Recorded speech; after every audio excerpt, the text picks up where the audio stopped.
This episode of Super Pulp Science is brought to you by Strangers, book 1 in the Reckoner trilogy, available everywhere.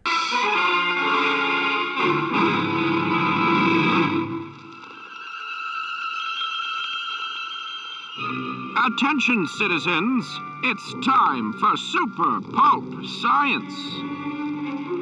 Ladies and gentlemen, this is Super Pulp Science, where we talk about how genre gets made. I'm here with a very special guest, David Alexander Robertson. We've worked together before on Will I See? And I also have my long-suffering co-host, Justin Curry, with me. In the interest of full disclosure, it's important, dear listeners, that you know that the 20 minutes before we started recording this podcast, old toys, specifically Transformers, we've been talking about for a while.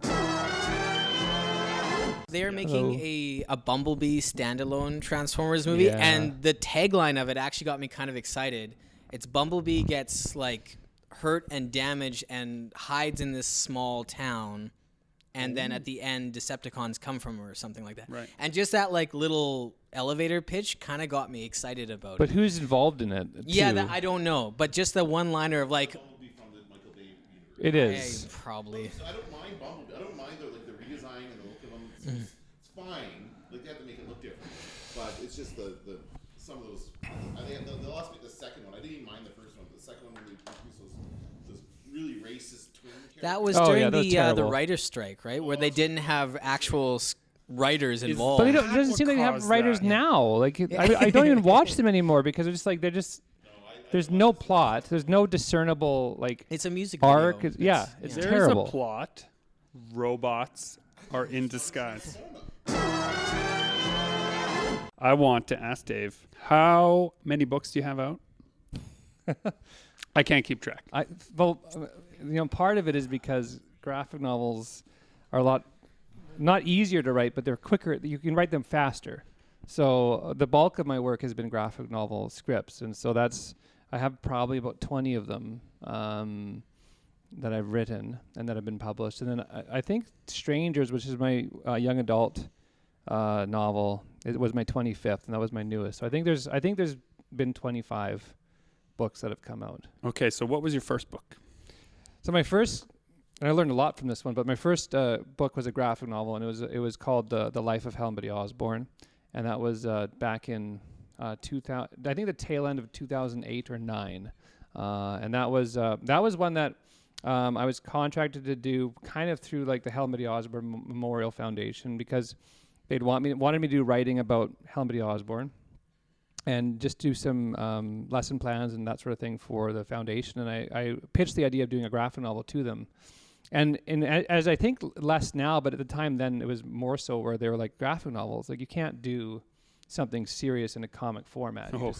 Yeah. Which I think what year would was kill this? us to hear that. That was a 2008. 2008. Right? So I showed them all these examples of really great graphic novels that have been done that are either biographical or historical, and so I convinced them to let me do this, and so we did it, and I eventually redid the book, because at the time there's a lot of things that I didn't know about graphic novel, even writing, let alone like the whole process of creation, that I really kind of lamented as I got better at doing it, and so we eventually redid that one as a graphic novel called Betty, where I was able to. Now, how many years ago was that? The redoing it? Yeah, I redid it like 2 years ago, and that got a Manitoba Book Awards nomination, and that was a really good take on the story, that I was able to incorporate all the things I'd learned about graphic novel, sequential art writing, that I didn't know back then. See, you segued into what was going to be my segue. Okay. Dear listeners, because I knew he had redone the book. Right. And I wanted to know what a perspective as someone who was able to revisit sort of the beginning of your career, really, while your career was now well underway. What made you go back? Well, and that's the thing too, like we shouldn't go back. Like I think like the things that we've done, we should learn from, and that's like the growth process of being a creator, is looking back on the things that we've done before and improving on it and learning. And but that one, I felt like that story was so important, and I certainly it did very well. Like we printed 5,000 copies. It sold all 5,000 copies. But I felt like I wanted to honor her in a more significant way with a retelling of her story with a way that I felt I could do my best at. And so I revisited the story, and I convinced my publisher to do it as well. And both books benefit the Hamel Osborne Memorial Foundation, so I donate royalties to the foundation for that. But it was a way for me to incorporate what I'd learned, and what it really was looking at the power of images and how the story, in this story in particular, need to be far more reliant on the images that within the story, the power that the images conveyed, and to let the words take a back seat. And so I was able to incorporate all the stuff that I'd learned in really the relationship between words and pictures, and tell her story again. And I think a really more profound and effective way than I had at first. And I don't think I would ever do that again, go back and revisit a story. But for that one, I really wanted to, because I just didn't think that I did my best work on it. And part of that is because it was my first work. And so you did the best you could then. I did the best I could then, absolutely. I mean, I didn't think I'd ever be able to do a better job than I did in 2008. But, in 2015, I thought I could absolutely do her more justice now. And so I wanted to do that.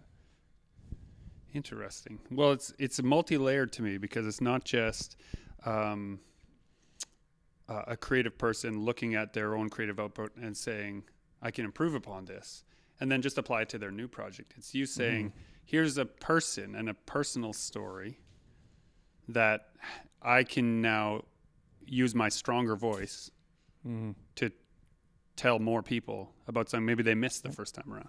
That's exactly it. I mean, it was, she deserves better, and I can give her more, and more people need to know about her story. Right. And that book has been able to do that. It just went into a second printing this month. So, and that's, I think that's over 5,000 copies now, and it's gone into schools across Canada. And so I'm able to go out and talk about her a lot too when I visit classrooms, and in her story share, a lot of current epidemics that are facing Canada and First Nations people that I think are important, that all Canadians should know about. And so it enabled me to be able to do that in retelling her story in that way. Red light stop, green light go, yellow light go, very fast. When Justin and I were working on Cassie and Tonk, we decided that we wanted to make a story that, there's only so many times that you can read a book to your young person in your life about sharing. Like, I like them, but there's a lot of them out there. And I found that you had a lot of personal time, when you have a young child, when you're spending time reading with them, to have moments where you plant seeds for something a little bit bigger. And so when we were working on this book, we kind of came back around over the plot and said, what is something a little bit bigger that we can talk about? And we built in this, this idea of loss. You have to face loss, right? So it's like a little bit heavier. And this was even for me, it was a difficult project to work on, but trying to convey that to the artist, right?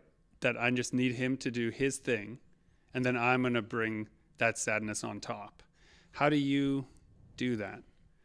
In my own work? Yeah, how do you do that in your own work? Like, maybe let's do this. Justin, how hard was it to work with me when I kept giving you new draft after new draft as to what the words would be on that story? It was nice, actually, because that was, we talked about this in the previous podcast. It was me in a room by myself working on this, and the print deadline was approaching. So it was a lot of just, 12, 14-hour days of me making pages, and just kind of had the blinders on, pigeonholed this one project. So to be able to kind of bring you in periodically to throw your 2 cents in and kind of help with the those missing puzzle pieces that I hadn't figured out yet, you kind of helped figure those out. That was kind of the best part of it. Sometimes the missing beat in illustration is a word. Yeah, right? Not a picture. But it was also getting close to the end. I kind of realized the best thing for me to do was kind of cut you out and just draw it the way that it needed to be drawn. And then you had to just kind of riff off that. That's right. Rather than listening to you, I'm going to do visually what I need to do, and then you can figure it out from there. So it was kind of the reverse of what usually is done in a book like that. And also, since we were doing the book ourselves, there was no other editor that we had to run things through. So for you, when you're working with, you work with lots of different illustrators. Yeah. What is that method? Let's just start simply. You come up with a script and then... Right. Yeah. I mean, I find like, you know, I don't know if Scott would say I'm kind of anal, but I've learned to let go a little bit of that as I've worked with more illustrators. And I found out that, you know, more and more over the years that I've been doing this, that the illustrator is as important a storyteller as the writer is. And so embracing that idea has been very helpful in the creative process and developing all these graphic novels and picture books. And so it's a fine line between how much involvement to have in the creative process for the illustrator as a writer, and how much to just trust that your words are strong enough to give them the images that they need in their head to create the pictures that you saw when you were writing it. You know, if that makes any sense, right? So actually, we were just talking about how one of our favorite things to do is when there's a page that there's going to be a block of text to go with this image, and you do such a good job on the image that you just get rid of all the text. Absolutely.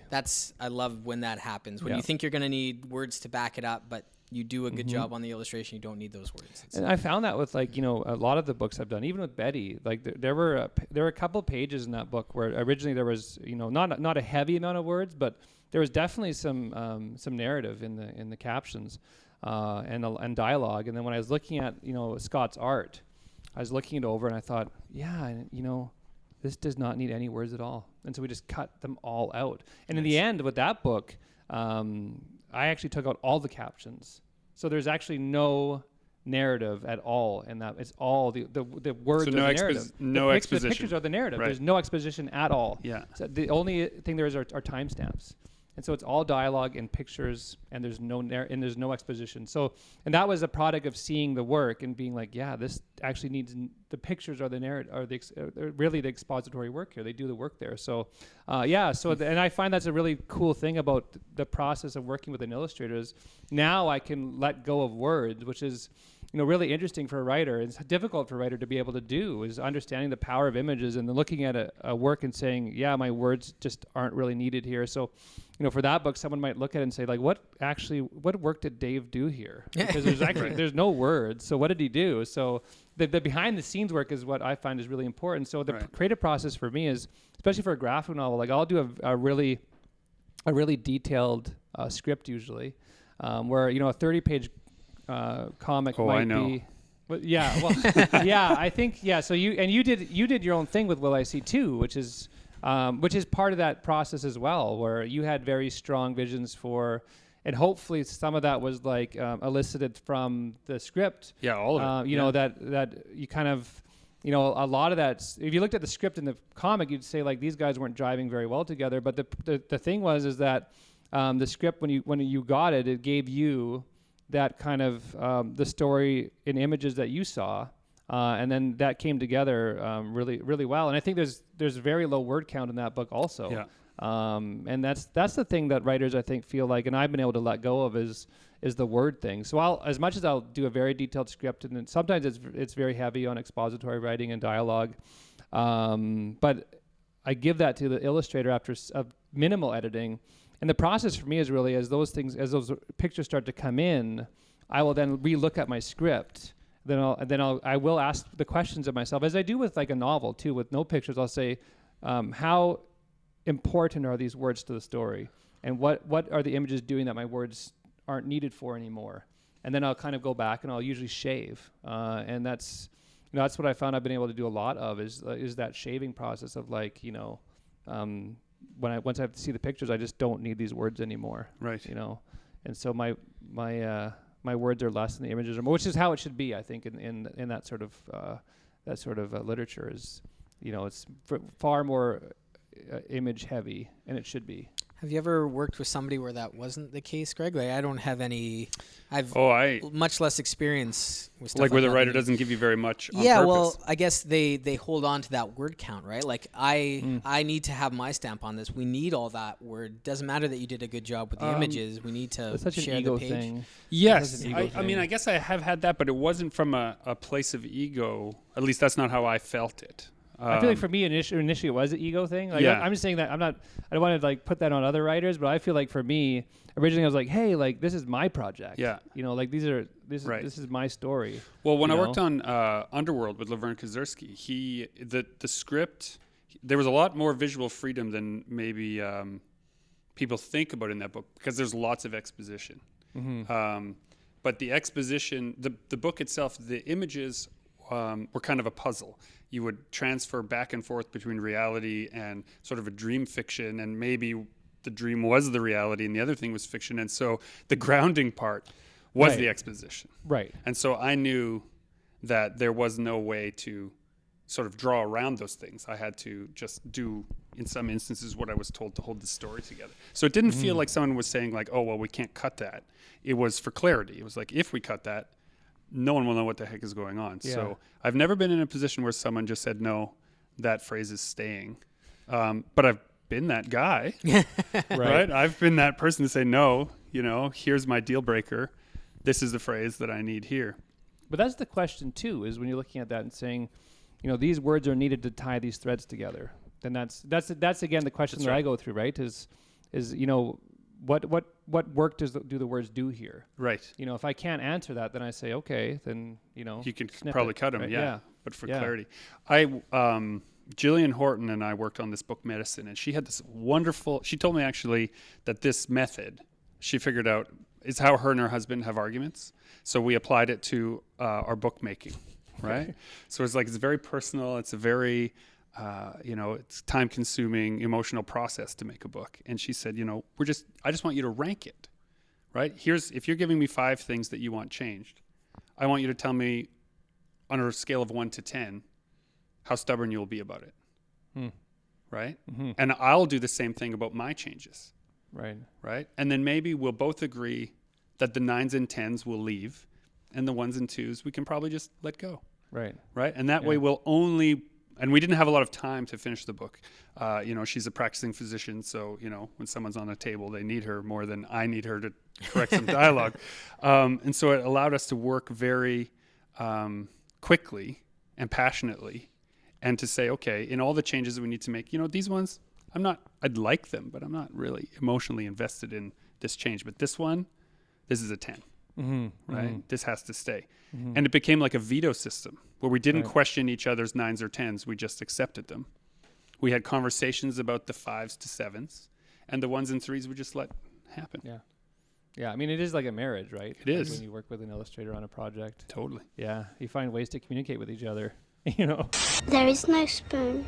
You've made a lot of books. Yeah. You put yourself out there. You've made a lot of books on important topics. What scares you about your own creative process? About my creative process? Mm-hmm. I don't know. Like, I think... Yeah, I mean, nothing scares me anymore about it. I think as the years have gone by, about the process. I think more is about the content. Okay. Sometimes about the content it scares me. Like, I'm pretty comfortable with the process and creation now, and letting go of that process when I need to as well. But for me, because of the work that I do and the subjects that I address, that worries me sometimes.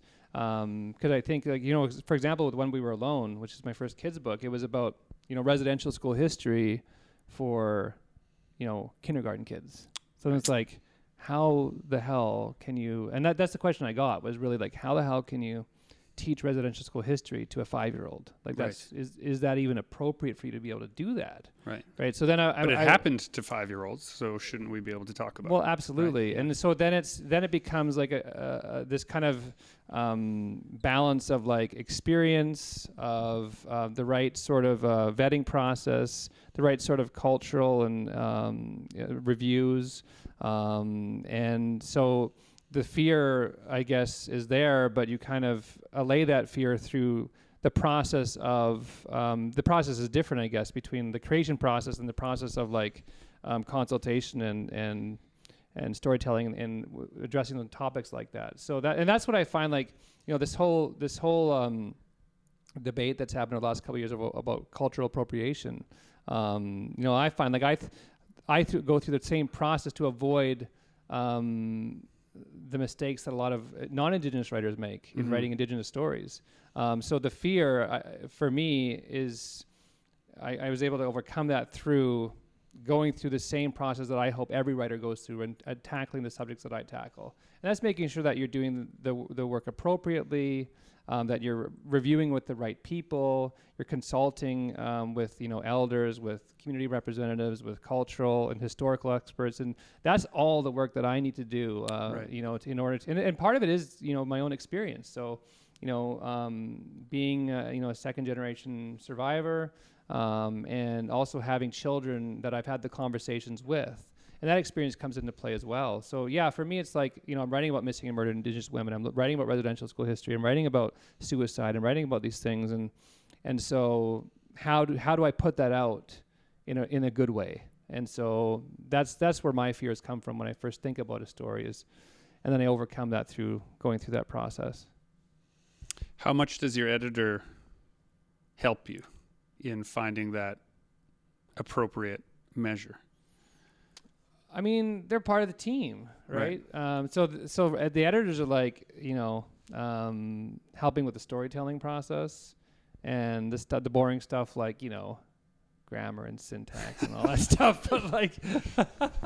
But yeah, they're part of the team. Like they have feedback and they have stuff for me to consider. But it's also that weighted system of like, how married are you to this line, or how married are you to this, and what can you let go and what can you not let go? And that's always like, for me, like every project I work on is like this, is a partnership between a lot of different tools within this toolkit, and it's really comes down to communication, right? And making sure that everybody on the team has the same heart for the project, and when we had that with Will I See, it was like we all cared about the subject.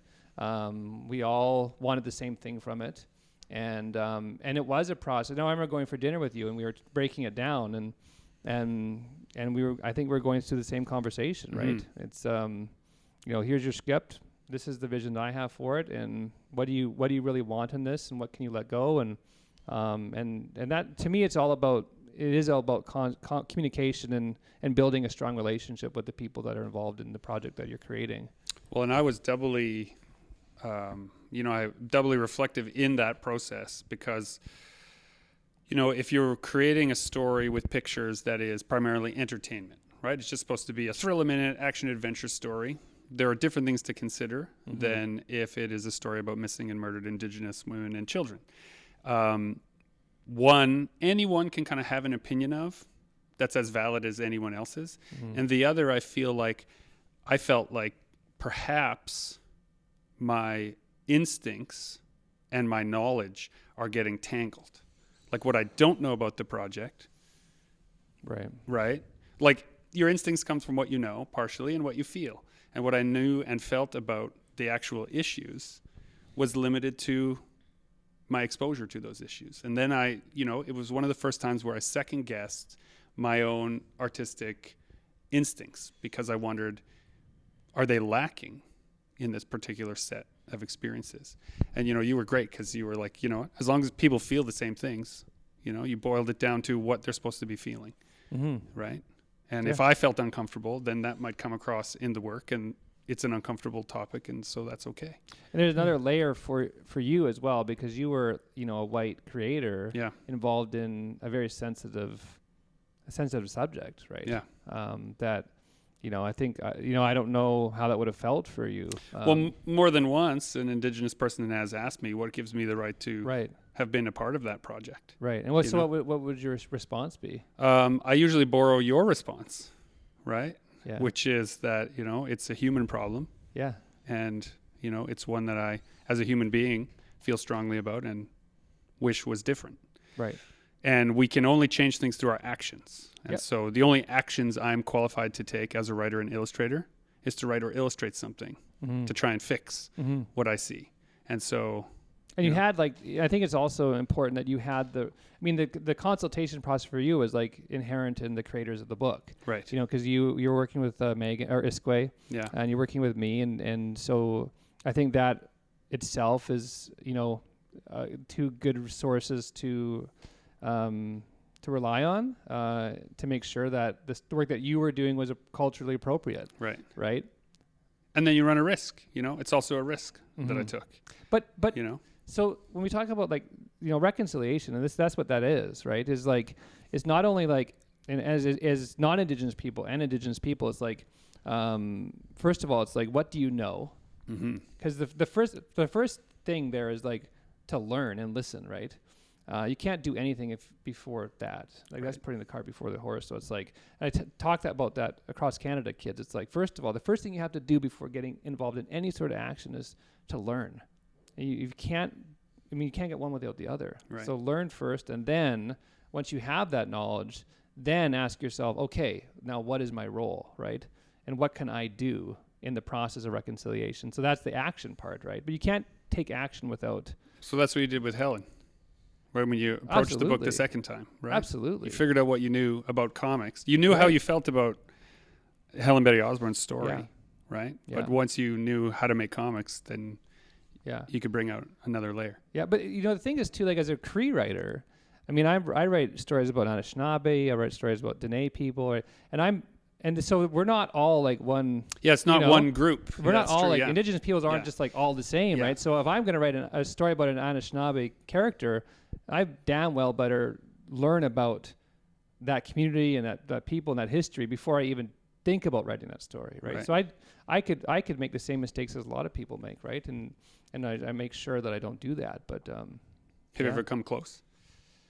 No, because I think from the beginning I've done the things the right way. Like I've done all the research, I've done all the work, I've done all the consultation, in learning as much as I can before I even start writing anything. And I've always made sure. And part of that is because the people that I've surrounded myself with, like my dad, for example, and the people I've learned from, have told me that that's the way that I should, go about these things. So let's say you wanted to ask, let's get back into the nitty gritty of the creative side. Okay. Right? We went heavy there. So let's go. All right. Let's outline. Yeah. What do you need to know from Justin about having him illustrate your book? Well, right? First, what would you ask him? What kind of things, what would you need to know about him? I'm just setting you up for a blind date right now. Yeah, I mean, well, first I would want to see his work, obviously. Right. So the same thing with all my books. I want to see portfolios of all the work to make sure that they have the capability of drawing the vision that I have, with the me knowing that vision might change. But the vision I have of the pictures that I see in this work. So I want to make sure that they have the capability to do that. So job number one is for me to first of all see the art. Right. And I've done that, with all the books that I've done. And then second of all, if I was working with Justin, I would say what do you know about this subject? Like, and then if they don't, and I've done that with Scott and with anybody, I said, well, you learn a bit about it first. Like, I've worked with Scott quite a bit. And Scott, the beginning of it would know nothing about First Nations people, really. I wouldn't think he would say that. Right. And so I've asked him to, and he's gone out and done that on his own too, is to learn as much as he can and do all that research work in order to be able to do it in a good way, right? So are you willing to do that? And, if you don't know, are you willing to learn? And that's, for me, that's most important. Okay, let's flip it now. Justin, when an author comes to you and says, I want you to work on a project, what do you need to know about them? Kind of reverse engineering that. The story has to fit the artwork. I feel like myself in my career right now, I have a very established and specific style that works really, really well with certain stories and probably wouldn't work as well with other kinds of stories. And just interject, that's not a business decision necessarily. That's for you. That's to have joy in making it. Yes, right? I really, really like that. I'm a little more. I have a specific style that works really well for some stuff. So while you've been talking about your projects, I've been thinking about one of my next books is kind of in a roundabout way about child soldiers. But the way I'm telling it, I'm kind of gearing it in my style, right? So it's not just straight up child soldiers put into battle. It's kids being kids that have passed away. Their brains are being put into machines that are then made to fight. And when the brains kind of freak out a bit, they're being fed like endorphins or oxycodone, like they're being given drugs, kind of like how actual kid soldiers are being addicted to horrible things. So they do what they need to do. Right. So on hopefully face value, you just read it and it's like kind of sci-fi, but when you think about it a little more, it's actually about this horrible thing that actually happens in the world, right? So that's kind of how I think. I don't really want to tell the actual story, because you can find the actual story if you want. I kind of want to put a spin on it that interests me a bit more and kind of draws me in, like, I guess kind of gives it a nice lacquer of paint, so it's not quite as horrible as it actually is, I guess. So so you dig in, Dave. You go deep into the other side, right? And you, Justin, build up the metaphor and let people sort of find it. And I think for me, that's the beauty of speculative fiction. Yeah, I wonder. Is that something that you would want to do? Like if I were approached to do something in residential schools, I'd probably want to, again, like sci-fi it, like make it about, I think you've actually talked about this kind Dave of and I idea are talking of, about a book like that, aliens coming and abducting kids and doing something, a little more sci-fi realmed and bringing them back. And it's about that subject, and hopefully gets people interested in looking into it more. But face value, it comes across as a sci-fi story. So guys, do you think that this, because this is my natural inclination about science fiction, is that you can have something spectacular that speaks about the present day. It's not really about the future. It's about right now. That's what District science 9, fiction is. Right? District was 9. very clearly apartheid, again. Right? Yeah. But why is it that we'd rather see it as, I'd rather read a graphic novel, I think, about giant robot child soldiers and then think about the ramifications of it on my own than sit down to say, okay, I'm going to read a really, really poignantly crafted story about suicide, which I know happens, right? But you don't shy away from those things at all. Like, the real stuff. No. Yeah. There's no metaphors in yours. It's. There are. And what I mean by that, okay, yeah. So let me quantify. What I mean is, there's no candy coating that makes it easier to swallow. No. See, I think I fell in love with historical fiction growing up. Like all the stuff I know about the bubonic plague and the Crusades and everything like that was historical fiction, with fictional characters in the actual real events, and that, I guess it's the candy coating that made me really interested in those things. But just a book on the bubonic plague, I wouldn't absorb that quite as much. So that's when I think about writing stories about serious stuff like that, I think about kind of, that love for historical fiction and what those stories did to make me interested in the events. That's what I want to do. So when you started out making comics, I'm sensing it's the same motivation, right? You said the Helen Betty Osborne story is going to be a difficult pill for people to swallow. But if we make it a comic, maybe we can get it into places that wouldn't normally be. Well, exactly. And reading, like, the idea for me doing comics in this subject was like reading the text about it. There's some sort of still a detachment there. The images are the key, because what they do is they bring people into that world, right? So if I write a story about Helen Betty Osborne and I'm providing accurate imagery that reflects the story, then what I'm doing is I'm showing people the history, and in showing them the history, I'm engaging them in actually seeing it and feeling like they're in it, right? And so for me, like, the realism in the stories that I've written in all my comic books are, I think they're all either biography or historical. Then what I'm doing is I'm not allowing the reader to be able to remove themselves from the actual history. So you know what I mean? So I think like if I'm, and I appreciate, like, and we've talked about doing this, this story in a sci-fi sense. But what if we do that, then part of the things that we're allowing readers to do is to detach themselves from that history. And I think, like, because of how I grew up, when I learned growing up, what I don't want that to happen through the work that I do, through the graphic novels that I've written, because I don't want to allow them to have that option. I think that we need to confront them with the history first, and to bring them into that history and to make them realize that it's real, it happened, and here's all the emotions that, that are those, for example, with residential schools that those kids went through. I'm going to be synchronizing our watches just like they do in the movies. I find this great subversive,